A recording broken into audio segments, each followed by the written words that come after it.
Yo, what's up mga kabangas? Welcome back. Ayan, isang mapagpalang araw po sa inyong lahat at medyo tayo ngayon na delay tayo dahil siyempre yung yung cellphone yung gamit natin ngayon. Ayan, pasensya na kayo, medyo shaky yung natin, yung vlog natin dahil yung GoPro ay nagloko talaga. Ayaw mag-play.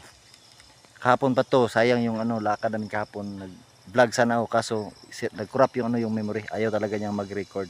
Tulad dito, ayan, ito kita ko sa inyo. Yan, full to. Tapos natin i-play. Pag yan, okay na yan siya. On off lang talaga. Ayan oh. Ayaw talaga niya mag-record. Yan. Yan, ganyan lang. Paulit-ulit. Na-format ko na tong memory na to. Ayaw pa din niya mag-play. Okay, na lang natin. Ayaw talaga, kailangan tanggalin yung battery para tumigil yung kanyang tunog. Yan. Yan oh. At sayang, yun nga, cellphone yung gamit natin at yung tinanim namin mga kabangas na yung 2,000 seeds na kalubasa ay akala ko kasi dahil yun yung sabi ni Sir Elmer na yun lang. Kaso yun, dinagdagan namin. Kahapon doon ako sa Osmeña galing, kinuha ko yung isang can ng binhi ng kalubasa. So ganun pa rin 2,000 seeds pa din yun.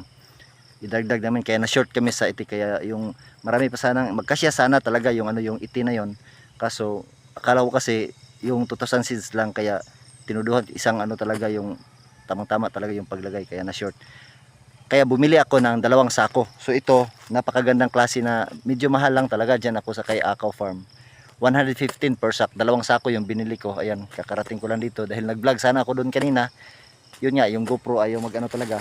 So ito, sa isang sako, 115 at napakaganda ng kanilang iti. Sobrang iga. Ayan mga kabangso. Yan o. Iga talaga. Napakaganda. At yun ang magtanim ngayon ng kalubasa ay 2 tao lang, si Macau at yung yung pinsan ko, at yun nandun na sila, pumunta na sila dito para kunin yung yung iti. Ibaba na muna natin yung iti natin. Yan oh, ang daming laman, puno yung sako. Yan. At siyempre ngayon dahil walang pasok, tutulong din ako mismo sa pagtatanim talaga ngayon. Nung unang pagtatanim, siyempre 2 line lang yung talaga dahil siyempre may mga bata kasi.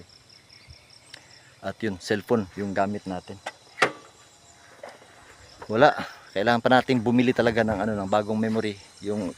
Kung makabili man ako, gusto kong bilhin yung na talaga, yung original 128 lang. Okay na yung 128 talaga. Pangit pag pangit pag local yung memory natin.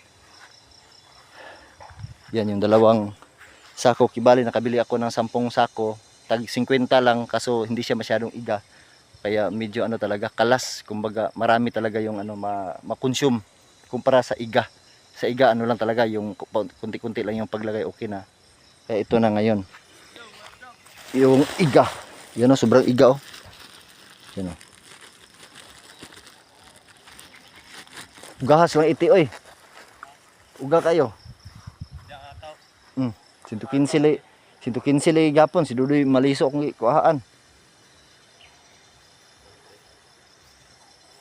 May choice, hurot na agkuan. Iti dito pa. Gabuho pa may. Oh. Ikaw niya pag magtanong ini ko. Taan ra man kay pod. Pila na nako ni, dire. At yun mga kabas, kailangan ko munang itong sako kailangan namin dalhin doon sa kabila para maumpisa na yung pagtanim ng ng kalubasa. At si Kuya Pyro na yung maghatid sa amin dito mamaya ng tanghalian. Yan. Nagaan ra kayo, ang ato dito sila gamay ra, bugat kayo. Asa man gikan? Lang akaw, uga kayo. Sila na. 115. 130. Pero mahal-mahal lagi siya kay ni patong lang, brator mo ko ni sa kwantag 50 mo ko ni sako kuno dito sa opisina bayran. Ang mga empleyado diha ni patong lang, himo lang fixer. Amo kato si mong mama pila po ikuan. Kung tong giingnan mong mama pila iapod sa opisina mong bayad. Katos lang duhing mo bayad ato, abot ato sa kuan, abot ato sa sulod, di mo to nila ibayad tanan. Kay agency man to. 20% labaw pa sa agency. Kay 50 ang sako, so na sila kuan, na sila 65 nga patong mabahin-bahin pod. So yun. Ayun, nadala na namin dito mga kabangas yung ano, yung dalawang sako na iti. At yung una ito. Ano daw? Oh, ito yung na ano na ubos namin. Baliktarin muna natin yung ano yung camera. Ayan, isa.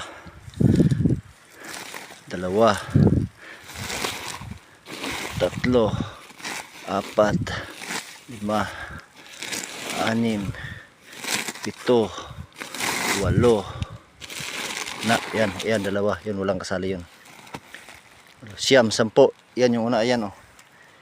Yan yung unang bili namin na 50. Hindi siya masyadong iga, tapos hindi siya puno. Iga, mahal. Pero mura lang daw yan talaga bilhin sa ano sa opisina. Pero diyan binili ko kanina is 115 talaga yan. Yan yung ano yung mga bakanting sako. Itong sako na to, kailangan namin itong labhan sa ilog para siyempre magagamit to pag ano na mag-harvest na tayo.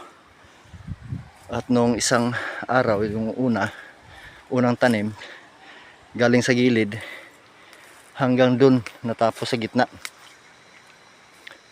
O, dire tataman adto no? Dito lang, hanggang dito lang pala. Dito, ito.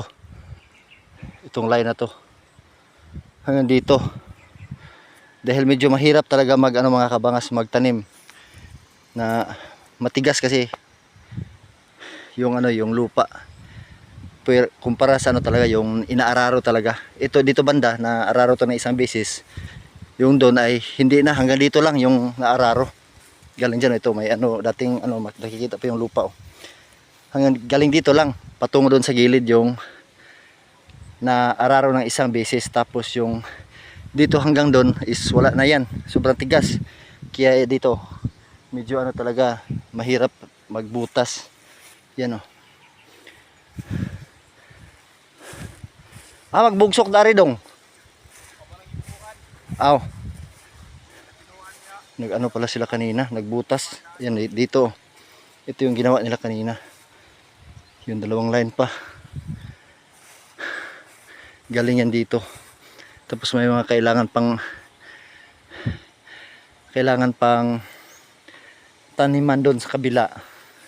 At yung dito hindi pa natapos, pero bayad na ito mga kabangas, ito na hindi pa na tudlingan. So bukas pa to ng umaga tatapusin, dahil pinigilan ko sinong buryot at yun binayaran ko na siya sa ano sa paggawa ng tudling.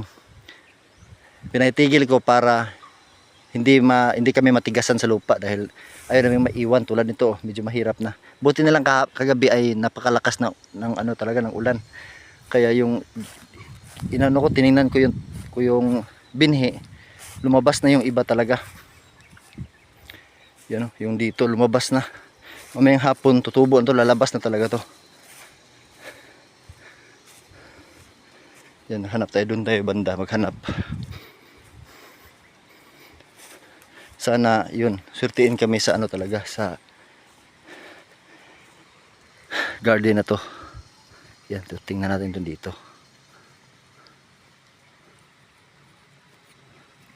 Uy, lalo man. Hindi pa yung dito, hindi pa pala. Hindi pa siya tumubo yung ano, yung iba. At itong mga damo, kailangan pa namin tong ano, patayin talaga. Yung damo. Yung hanggang dyan sa gitna, 2,000 seeds na yung natanim namin. Sana magkasya pa yung ano, may isang lata kinuha ko kahapon. 2,000 seeds din yun. Sana magkasya lahat sa area na to.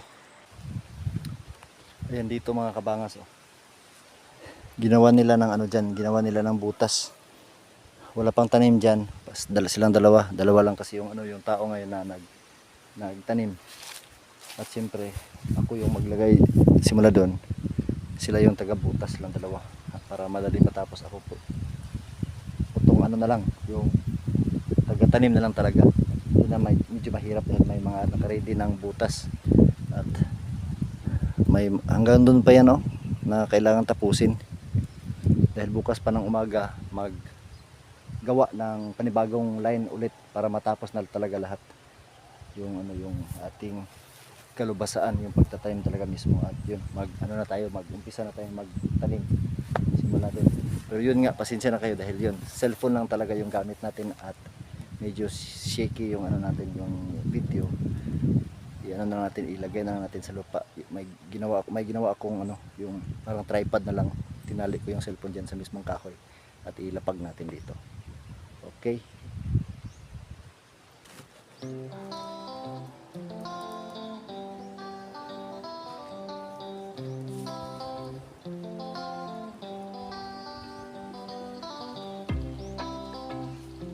Ayaw kanyog lauma dong. Ayaw kay lauma ra. Mga ana ra. Ito ipasaka ang yuta.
Ayan, sana ngayong araw ay yung lahat na nagawa na today sana matapos namin, pero sa tingin ko talaga hindi talaga matapos namin yung na ano lang, dahil siyempre tatlo lang kami ngayon. Nung unang pagtatanim namin hanggang dun lang sa kahoy, na yung pinutulan ng kahoy hanggang dun lang. So ano yun, yung lima yung nagtanim nung araw na yun, yung pinakaunang araw na nagtanim, 5 tao yun. 5 sa nagtanim, 2 yung nag surko, nagtudling, naggumawa ng tudling. Una si Mano, yung pinsan ko, siya yung una. Tapos kinabukasan may kasama na siya si Nong Buryot. Tapos 2 na sila nung araw na yon. Tapos may hindi natapos, bayad na yan. Yan yung trabahoan na lang mismo ni Nong Buryot. At sa unang araw 5 tao, sa pangalawang araw si Macau, si Sherry, 4 na tao din yung nagtanim ng kalubasa. At ngayon sa pangatlong pagtatanim pa rin sa itong area na to talaga, 2 lang, pangatlo ako. So yung babayaran is 2 tao lang. So hindi pa rin matapos. So bukas may kailangan pa rin swelduhan na tao para matapos talaga yung pagtatanim ng kalubasa. Medyo madali ngayon mga kabangas yung yung pagtatanim, dahil yung silang 2 ay sila yung taga-butas, tagagawa ng ng ganyan, butas. Yun. Dahil medyo mahirap talaga at matigas, kaya madidelay talaga yung yung pagtatanim. Ako na yung nagtanim nito. So madali na lang. Yan yung diferensya talaga mga kabangas sa yung ganito na style. So yung advantage dito ay siyempre talaga kami, maka-harvest kami ng siguro mga December, maka-harvest kami nito. Pero pag pinaararo to, siyempre ngayon hindi pa kami nakapagtanim talaga, hindi pa kami nakapag-isa ng pagtanim ng kalubasa. Pero yun yung pinakamaganda na trabaho, yung pinaararo ng 2 beses, tapos i-flat siya, kailangan pakarasan, tapos gawa ka ng isang line lang talaga, tapos bawat line ibang tao yung maglagay ng ng pataba, yung iti. Tapos pag nagtanim hindi naggamit ng ng kamay na yung sa lupa, paa na lang. So siguro ito 5 tao isang araw, tapos pag lang sa pagtanim lang talaga na yung paa lang ginagamit. Pero yun nga, dito sa parte na to, sa problema na to ay medyo matagal, dahil kailangan pang gumagamit talaga ng bunlay, yung bulo para makagawa ng butas at maganda yung ano yung pagtanim talaga. So yun, sobrang init na at kailangan pa namin yun lang yung tatapusin nila, tapos pahinga kami konti para kakain ng ano ng tanghalian. Okay.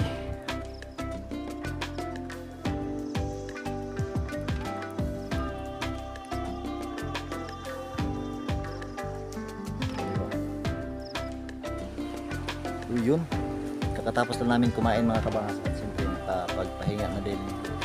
Yung time natin ngayon ay 1:15. Yun yung ano, hindi ko na nakunan yung ano yung pagkain namin. At medyo mainit talaga, sobrang init. Ayan, sobrang tirik ng araw. Sobrang init ng panahon. Wala pa si ano yung kasama namin isa naghatid pa ng gatas. Bumili siya ng gatas para sa kanyang anak at kaming dalawa ni Macau yung titira ngayon magtanim. Siya yung taga-butas pa rin, ako pa rin yung taga pagtanim ng ano ng binhi.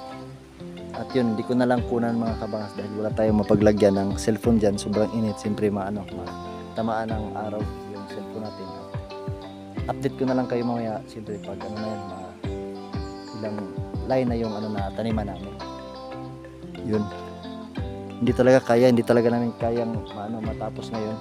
So bukas ng umaga, siyempre Sabado, mamayang hapon, pagkatapos namin dito, siyempre uwi kami ay kailangan kong maglaba mamayang hapon para siyempre bukas ng umaga yung tamang-tama talaga yung pagkising ng umaga na yung makikita pa yung yung kamay, mga 5 siguro, medyo maliwanag na yan.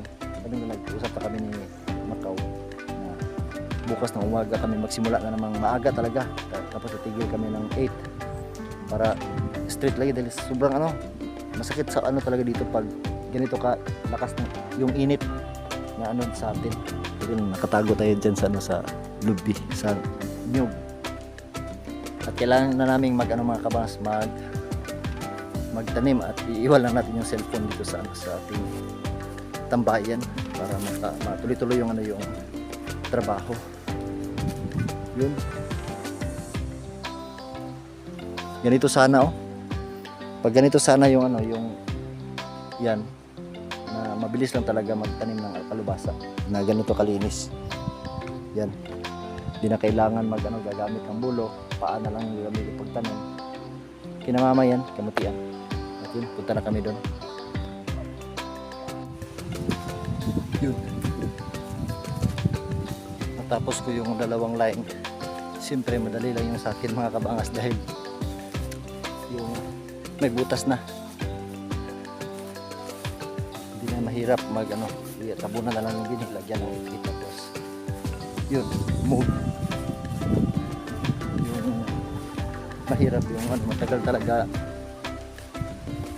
makatapos yung paggawa talaga ng butas dahil matigas yung lupa. Matigas yung lupa. Yung line na yan at saka yun. Tapos yan yung ginawa nila ng butas. Siyempre maliwanag yung buwan, tirik na tirik yung araw. Yan Suman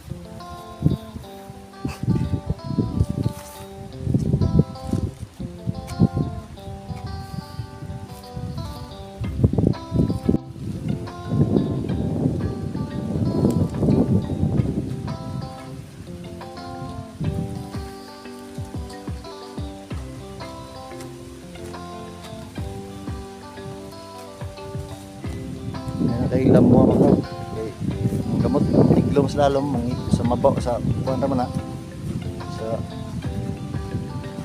babaw ra man mangita ra naghumok mga na.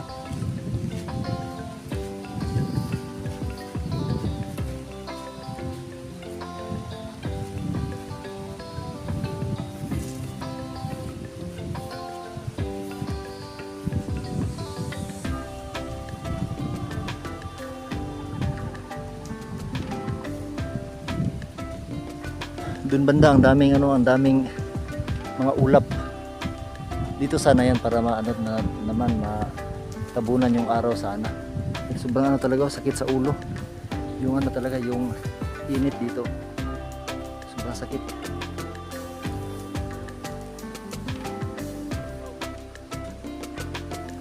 Yan dito, may kailangan pa itong tapusin bukas. Hanggang dun. Yan.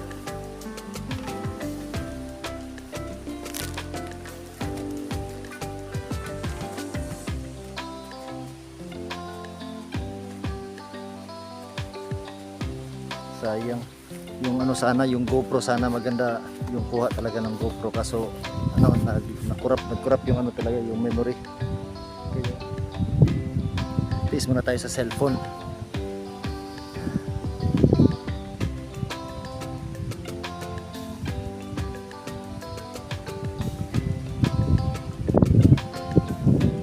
Dun banda sa may malapit sa may kawayan, igawa ko dun ng kubo para siyempre pag may mga bunga na, lalong lalo na pag malapit ng mag-harvest, ay kailangan nating bantayan doon para siyempre nakita natin yung doon banda at doon. So dito walang problema, at bibili lang tayo ng isang flashlight na yung malakas yung ilaw talaga.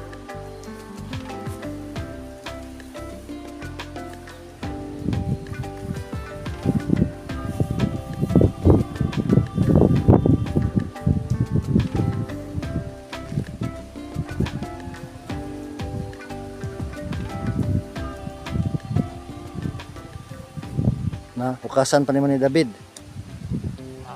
So primerong kuan, hukas man ka. Karon ta mo to, di naman kaya no. Ah.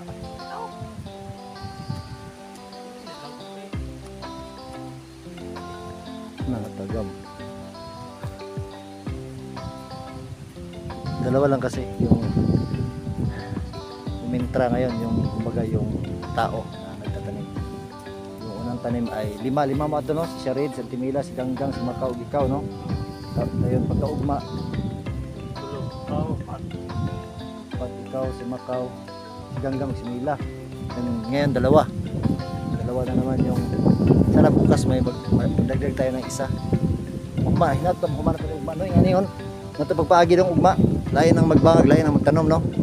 Para putong kuan na lang yun, putong bangag kami, ako putong kukuan. Dahil bukas siyempre Sabado walang pasok, pati Linggo. So yun nga, mamayang hapon kailangan namin pati si Macau, kailangan niya maglaba. Magkasama kami mamayang hapon sa ilog. Kahit na medyo pagod na, yun, kailangan natin maglaba para bukas maaga kami dito magsimula magtanim talaga 5. So alas 5 ng umaga, pag mga 8 siyempre pahinga kami. Tapos pag siyempre sobrang init kasi, pag ganitong oras na is ano na lang, yung ano na lang tawag sa amin, yung tusik-tusik ba, taphaw.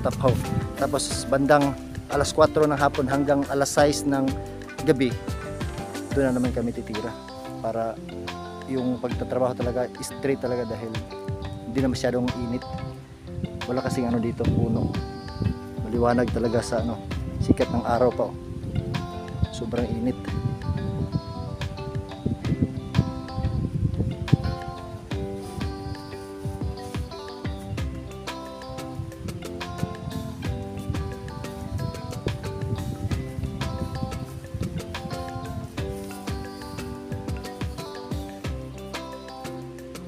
Sila ng dana mo, basta dapit sa lubi, papidpid. Ano nang alam to ang para na mugbo, pero diri tagas pwede na ipapidpid na. Oy, mabunga po na, di na mahulgag kuan.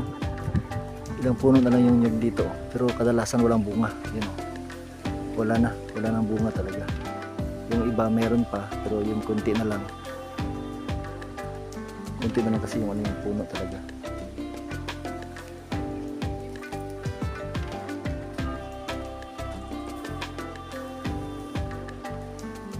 Tulad ngayon, oh, pag na tapos na nila itong line na to, siyempre pahinga na naman, kailangan magpahinga siyempre, tulad ng kalabaw, pag yun kailangan ipalumlob, di ba? So ganun pa din dito, then sobrang ano talaga dito, ano talaga, masakit talaga dito sa talaga yung ano, yung init, yung sikat ng araw. So yun lang, pahinga naman kami siguro ng mga 10 minutes bago naman titira. Pero buti na lang, kahit mainit, may ano, masarap yung ano dito, yung hangin. Dito sa susunod gusto kong taniman to ng ano dito, ng dito banda lang, dahil doon medyo kanal, malalim doon banda. Yun nandito, taniman natin yan ano, ng palya. Sa ngayon hindi, wag muna.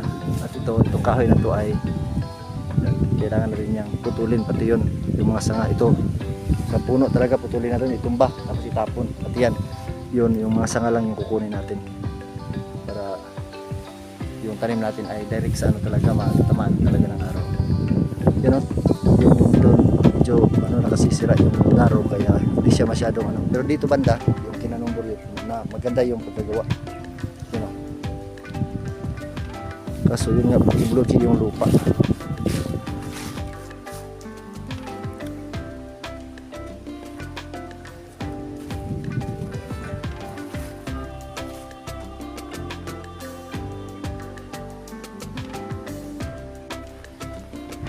Yan, may ulan mga kabangas.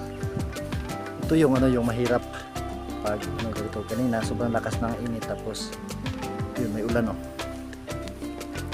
Yan oh, umuulan. At hindi pa talaga kami hindi talaga matapos yung ano, yung dating ginawa na ano talaga. Yung pagtanim na, siyempre ako yung taga-tanim, medyo madali lang. Pero yung ano lang talaga, yung taga-butas, parang useless yung kumbaga parang useless yung ginawa na ano talaga, na line, na tudling yung line na ginagamit ng araro. Dahil pag yung pagtanim talaga ngayon, gumagamit pa din ng, ano, ng bulo. Yan yung ano, yung mahirap. May ulan, sana di tayo ano dito magka sakit. Hindi tayo maansuyan ba, maansuyan. Kailangan ko muna tapusin na yan. Nilagyan ko na yan ng ano, iti hanggang dun sa sako. At sila patuloy pa din gumagawa ng butas. Yan. Dalawa lang kasi sila. Tapos ako yung taga-tanim. Kaya ngayon hindi talaga matapos. At yun, sinabihan ko sila na bukas ng umaga 5 o'clock ng madaling araw, sobrang aga, magsimula kami dito. Tapos titigil kami ng alas 8 or 9 ng umaga. Tapos relax muna kami, babalik kami ng 3 na yung ganitong oras na hindi na siya masyadong init, hanggang 6 ng gabi na yung tamang-tama na maliwanag pa. So para tuloy-tuloy talaga yung trabaho namin. Siyempre hindi mainit, straight yung paggawa. Di tulad kanina na sobrang init na kailangan pa namin magpahinga, lalong-lalo na ngayon oh. Sana hindi kami lagnatin dahil ganina sobrang ano talaga, sobrang sakit ng init. Siyempre ngayon may ulan, at siyempre yung cellphone kailangan natin itago para baka lumakas, dahil yun pangit yung panahon doon. Baka lumakas yung uwan. At yun, update ko na lang kayo bukas ng ng umaga mga kabangas, dito mismo. Yun, pasensya na kayo, cellphone yung gamit natin, at pahinga mo ng GoPro dahil wala tayong memory. At yun, malakas na yung ulan mga kabangas, at abangan nyo yung next upload ko. Siyempre subaybayan nyo lang lahat na kung ano yung mga kailangan kong gawin dito sa aking bagong tatahakin talaga. Yun, basta abangan nyo lang dahil ayun oh, basa na yung kamay. Yun, may tayo, yan yung basa na. Yun, malakas na yung ulan talaga. At hanggang dito na lang po tayo, at yun nga mga kabangas, maraming salamat sa inyong panonood, at sana nag-enjoy po kayo. At siyempre mga kabangas, ingat po tayo palagi. God bless po sa ating lahat. Bye bye.